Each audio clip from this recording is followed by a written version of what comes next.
بسم اللہ الرحمن الرحیم۔ معزز سامعین گرامی، آج تک آپ نے ابلیس کے بارے میں سنا ہوگا کہ انسان کو ہمیشہ عبادت سے گمراہ کرتا ہے۔ آج کا واقعہ اتنا عجیب ہے کہ جسے سن کر آپ حیرت میں پڑ جائیں گے۔ ایک شخص اندھیری رات میں نماز پڑھنے کے لیے گھر سے نکلا۔ اندھیرے کی وجہ سے اسے ٹھوکر لگ گئی اور وہ منہ کے بل گر گیا۔ کیچڑ سے اٹھ کر وہ گھر واپس آیا اور لباس تبدیل کر کے دوبارہ مسجد کی طرف چل دیا۔ ابھی چند قدم ہی چلا تھا کہ دوبارہ اسے ٹھوکر لگی اور وہ دوبارہ گر گیا۔ کیچڑ سے اٹھ کر وہ پھر دوبارہ اپنے گھر گیا، لباس بدلا اور مسجد جانے کے لیے دوبارہ گھر سے نکلا۔ جیسے ہی وہ اپنے گھر سے باہر نکلا تو اس کے دروازے پر اسے ایک شخص ملا جو اپنے ہاتھ میں روشن چراغ تھامے ہوئے تھا۔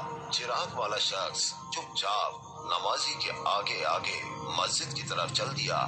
اس مرتبہ چراغ کی روشنی میں نمازی کو مسجد پہنچنے میں کسی دشواری کا سامنا نہیں کرنا پڑا۔ وہ خیریت سے مسجد پہنچ گیا۔ مسجد کے دروازے پر پہنچ کر چراغ والا شخص رک گیا۔ نمازی اسے چھوڑ کر مسجد داخل ہو گیا اور نماز ادا کرنے لگا۔ نماز سے فارغ ہو کر وہ مسجد کے باہر آیا۔ چراغ والا شخص اس کا انتظار کر رہا تھا تاکہ اس نمازی کو چراغ کی روشنی میں گھر چھوڑ آئے۔ جب نمازی گھر پہنچ گیا تو نمازی نے اجنبی شخص سے پوچھا، آپ کون ہیں؟ اجنبی بولا، سچ بتاؤں تو میں ابلیس ہوں۔ نمازی کی تو حیرت کی انتہا نہ رہی۔ نمازی سوچنے لگا، ابلیس شیطان کیسے مجھے مسجد تک چھوڑ سکتا ہے؟ اس کا کام تو لوگوں کو بہکانا ہے۔ تو شخص نے بڑی حیرت کے ساتھ ابلیس سے پوچھا، تجھے تو میری نماز لے جانے پہ خوش ہونا چاہیے تھا، تو پھر تم چراغ کی روشنی میں مجھے مسجد تک کیوں لے گئے؟ ابلیس نے جواب دیا، جسے سن کر وہ شخص بھی حیران رہ گیا اور آپ سب بھی حیرت میں پڑ جائیں گے۔ ابلیس نے جواب دیا کہ جب تمہیں پہلی ٹھوکر لگی تو اللہ تعالیٰ نے تیرے سارے گناہ معاف فرما دیے۔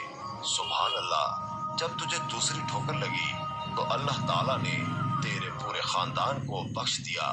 مجھے فکر ہوئی کہ اگر اب تو ٹھوکر کھا کر گر گیا تو اللہ تعالیٰ تیرے سارے گاؤں کی مغفرت نہ فرما دے، اس لیے چراغ لے کر آیا ہوں کہ تم بغیر گرے مسجد تک پہنچ جاؤ۔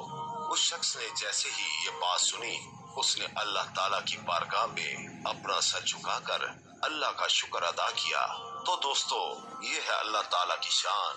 پروردگار عالم کی راہ میں کوئی شخص ایک قدم بڑھاتا ہے تو اللہ تعالیٰ اس کی طرف 70 قدم قریب ہو جاتا ہے۔